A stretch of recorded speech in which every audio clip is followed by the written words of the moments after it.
मित्रांनो राम राम, मी कृष्णा अत्रे आणि आपण बघत आहात माझा संवाद। आजपासून खरी मोदी सरकारची कसोटी लागणार आहे, कारण मोदी सरकारने असं पाऊल उचललेलं आहे की त्यांना त्याची कसोटीच, त्याला रणनीती म्हणा किंवा त्यांची रणनीतीची जी काय कसोटी आहे ती लागणार आहे। कारण आज 16, 17 आणि 18ला जे काही विशेष अधिवेशन संसदेचं बोलवलेलं आहे त्यामध्ये नारी शक्ती वंदना हे जे विधेयक पास करायचं आहे त्यांना, आणि त्यासाठी घटनादुरुस्ती आवश्यक आहे।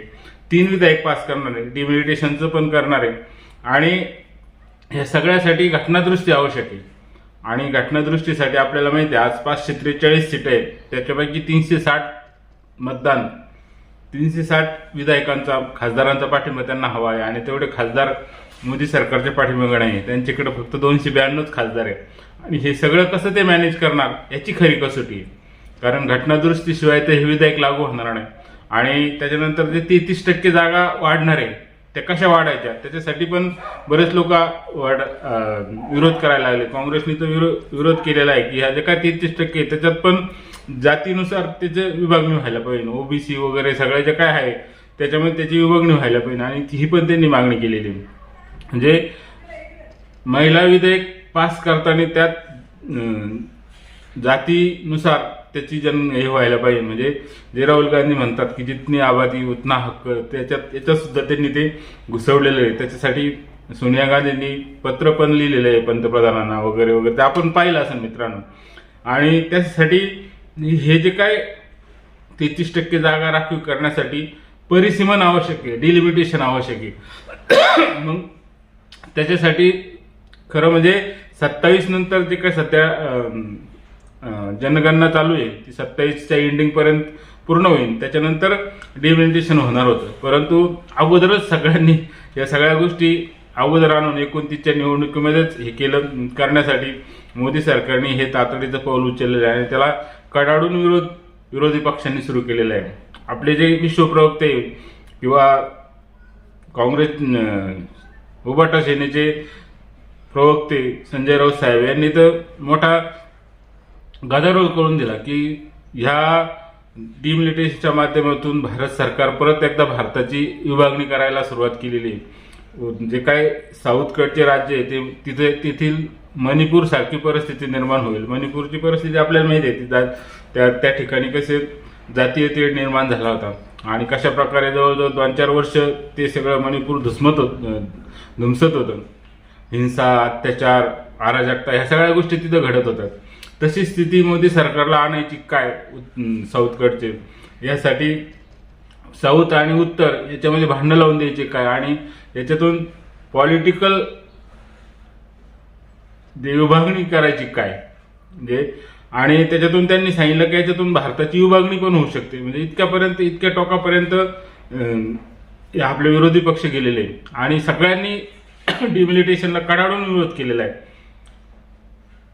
नारी शक्ती म्हणजे महिला आरक्षण, महिला विधेयक पास झालं तर 33% जागा वाढणार आहे, याला विरोध होत असताना मोदी सरकारने विचार केला, म्हणजे जाहीर केलं की 543 जागेमध्ये 33% जातं त्यांना सेपरेट हे करायचं, आणि त्यासाठी डिमिलिटेशन करून जे काय 543 जागा आहेत त्या 850 जागा होतील, आणि त्याच्यातून ह्या 33% जागा महिलांसाठी राखीव होईल। आणि त्यामुळं जे काही प्रस्थापित नेते त्यांच्या मतदारसंघाला काही नुकसान होणार नाही बा। म्हणजे अगोदर विरोध का झाला की जर 33% जागा राखीव झाल्या 543 मध्ये तर अनेक मातब्बरांचे मतदारसंघ गायब होतील, आणि आपल्या घराणेशाहीचं करायचं काय ही पण त्यांना चिंता लागून राहिलेली होती। आता तरी सुद्धा हे नारी शक्ती विधेयक पास झालं तर सगळेच काय सामान्य नाऱ्यांना, सामान्य महिलांना उमेदवारी मिळतील अशी काही गॅरंटी नाही। याच्यात सुद्धा जे काय मातब्बर पुढारी आहे तेच आपल्या घरच्यांना, बायकांना, मुलींना, सुनांना यांना पुढं करणार आहे। सामान्य जनतेला त्याचा काही फायदा होईल असं मला तरी आज वाटत नाही, कारण आजची परिस्थिती आपण जर बघितलं, राजकीय जे काही निवडून येण्यासाठी संसाधनं लागतात ते सामान्य महिलांकडे नाही आहे। मग ह्या जागेवर कोण उभं राहू शकतात, तर हेच मातब्बर पुढाऱ्यांच्या घरातल्या महिला उभ्या राहू शकतात, आणि त्याच्यातून महिलांना म्हणजे मी नाही तर माझी घरची महिला अशा पद्धतीनं हे राजकारण चालणार आहे असं मित्रांनो। परंतु मला सांगायचं काय की यामधून जे काही साऊथ आणि दक्षिण आणि उत्तर हा वाद निर्माण करण्याचा प्रयत्न चालू आहे. स्टॅलिनने त्यात मोठी उडी घेतलेली आहे. म्हणजे आम्ही आमची जनसंख्या कमी ठेवली, आम्ही आमचे राज्य सुशिक्षित केले, पुढारलेले केले, जनसंख्या नियंत्रणात ठेवली, त्याचा आम्हाला आमचा विकास आम्ही घडवला, याची आम्हाला सजा आहे काय, असे त्यांचे एक धोरण, असं त्यांचं म्हणणं आहे. आणि याच्या विरुद्ध त्यांनी साऊथकडच्या सगळ्या राज्यांची मोठ बांधण्याचा प्रयत्न केलेला आहे. तसं पाहिलं तर हे त्या अनुपातप्रमाणे ते वाढणार आहे. जसं उत्तर प्रदेशाच्या आज 80 जागा आहेत, ते 120 होणार आहे. महाराष्ट्राच्या 48 ते 72 होणार आहे. त्याच प्रकारे तामिळनाडूच्या 39 ते त्या 69 होणार आहे किंवा 70 होणार आहे. म्हणजे त्या अनुपातप्रमाणे प्रत्येक राज्याच्या जागा वाढणार आहे. परंतु डिलिमिटेशनच्या माध्यमातून हा जो काय सगळा गदारोळ माजवलेला आहे, त्यामुळे मोठी परीक्षा मोदी सरकारला द्यावा लागणार आहे. कारण कडाडून विरोध सध्या चालू आहे या सगळ्या याच्यात. आणि त्याच्यात एक राजकीय अँगल पण उभा केला जातो की ह्याच्या काय निवडणुका चालू आहे वेगवेगळ्या राज्यांच्या, आता 2च राहिल्या, तामिळनाडू आणि पश्चिम बंगाल.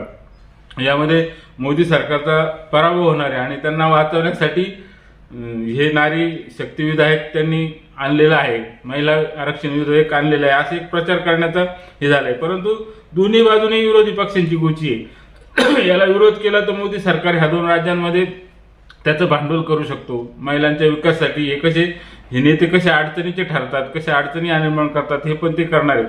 परंतु या सगळ्यामधून हे जे काय डिलिमिटेशनच्या माध्यमातून वेगवेगळे गरळ वखण्याचं काम सध्या चालू आहे वेगवेगळ्या नेत्यांकडून, ते खरं चिंताजनक आहे मित्रांनो. आणि यावर मोदी आणि शहा कशी तोड काढतात, कशा नियोजनामध्ये हे सगळं विधेयक पास करून घेतात. कारण 2/3 बहुमत मोदी सरकारकडे नाही आहे आणि हे विधेयक पास करायचं तर 370 खासदारांचं, त्या 360 खासदारांचं पाठबळ त्यांना हवं आहे. म्हणजे कसे जमा करणार, यात पण मोठी शंका आहे. आणि 99% हे विधेयक पास होईलच अशी काही गॅरंटी वाटत नाही. परंतु असं किती दिवस लटकणार आहे. म्हणजे 96 पासून चालू ह्या गोष्टी महिला आरक्षणचं. त्यानंतर डिलिमिटेशन सुद्धा असंच झालं, 71 साली डिलिमिटेशन झालेलं, त्याच्यानंतर अजून काय झालेलं नाही. वाजपेयी सरकारने प्रयत्न केला होता, त्यावेळेस पण असं प्रचंड गदारोळ करून ते विधेयक हाणून पाडलेलं आहे. आता मोदी सरकार खरंच हे विधेयक आणेल का, डिलिमिटेशन होईल का, आणि ज्या काही जागा वाढणार आहे त्यातून काय मोठा गदारोळ होणार आहे. म्हणजे त्याच्यात उत्तरच्या साईडला, भारताच्या उत्तरेकडच्या साईडच्या जागा प्रचंड वाढणार आहे आणि दक्षिणेकडच्या कमी होणार आहे. त्यामुळं हे जे काही विभाजनकारी तत्व मोदी सरकार अवलंबत आहे त्याला विरोध हे सगळे करतात. त्यांचं म्हणणं आहे का याच्यातून भाजप आपली सरकार म्हणजे आपली सत्ता अबाधित राखण्याचा प्रयत्न करतात. कारण मोदी सरकार आपल्याला माहिती आहे दक्षिण राज्यांमध्ये भाजपचं काही नाही, म्हणजे तामिळनाडूमध्ये नाही, एक कर्नाटक जर सोडलं आज पण त्यांची सत्ता नाही, पुढच्या वेळेस ती येऊ शकते.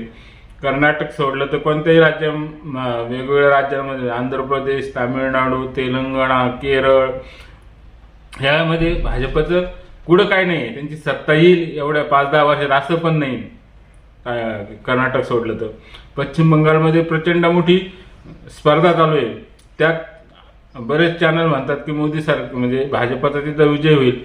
तर परंतु ममता बॅनर्जींचं ज्या प्रकारे होल्ड पश्चिम बंगालवर आहे त्या सहजासहजी त्यांचा पराभव होईल असं वाटत नाही. काटेकी टक्कर जे आपण म्हणतो ती सध्या पश्चिम बंगालमध्ये पाहायला मिळते.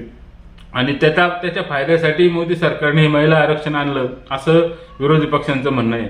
पण त्याच्यातून ह्याची काय सध्या प्रचंड कहूर आपल्या भारत देशामध्ये माजणार आहे आणि पुढच्या काही याच्यामध्ये हे जर विधेयक पास झालं तर प्रचंड विरोध त्याला होणार आहे आणि आंदोलन म्हणा किंवा वेगवेगळ्या गोष्टी घडणार आहेत. म्हणजे अराजकता वाढणार आहे. आपण बघितलं असेल सध्या पश्चिम एशियामध्ये म्हणजे अमेरिका, इस्रायल, इराण यांच्यामुळे सध्या भारताची परिस्थिती काय आहे. सामान्य जनता हवालदिल झालेली आहे. त्यांना गॅस पेट्रोल वाढीची चिंता लागलेली, धंदे पाणी बुडालेले, नोकऱ्या गायब झालेल्या आहे, प्रचंड आर्थिक स्थिती डबघाई झालेली आहे पूर्ण जगाचीच, त्यात भारत पण अछूत नाही. त्यामुळे या सगळ्या परिस्थितीमध्ये मोदी सरकारने महिला आरक्षण विधेयक आणून आणखीन भारताला अराजकतेकडे नेण्याचा प्रयत्न करतायत काय अशी शंका विरोधी पक्ष उपस्थित करतात। त्यामुळं हे 3 दिवस मोदी सरकारची मोठी कसोटी लागणार आहे। डिलिमिटेशन आणि महिला आरक्षण यासाठी घटनादुरुस्ती आवश्यक आहे आणि ती घटनादुरुस्ती होईल का ही पण मोठी शंका आहे। मला तरी वाटतं मित्रांनो, ज्या प्रकारचा विरोधी पक्षांचा आहे त्यांचे जवळजवळ 240च्या आसपास खासदार आहे आणि ते मोदी सरकारला पाठिंबा देतील त्याच्याकडे 60-70-75 जण असं वाटत नाही मित्रांनो। म्हणजे एकंदरीत परत एकदा हे महिला आरक्षण लटकणार आणि डिलिमिटेशन काय आहे त्याचं 27च्या जनगणनेनुसार होणार असं म्हणतात, परंतु मोदी सरकारने ते 11च्या जनगणनेनुसार करायचं ठरवलेलं आहे। त्याच्यामध्ये काय होईल काय नाही, पुढचे दिवस मोठे कठीण असणार आहे। मोठी अराजकता निर्माण होऊ शकते, दक्षिण आणि उत्तर वाद निर्माण होऊ शकतात, त्याच्यातून अनेक लोकांचे म्हणजे रोजगार म्हणा किंवा सामाजिक घडी विस्कटू शकते। त्या सगळ्यावर आपण लक्ष द्यायला हवं मित्रांनो। विषय जर आवडला चॅनल सबस्क्राईब करा, लाईक करा आणि व्हिडिओ पाहिल्याबद्दल धन्यवाद।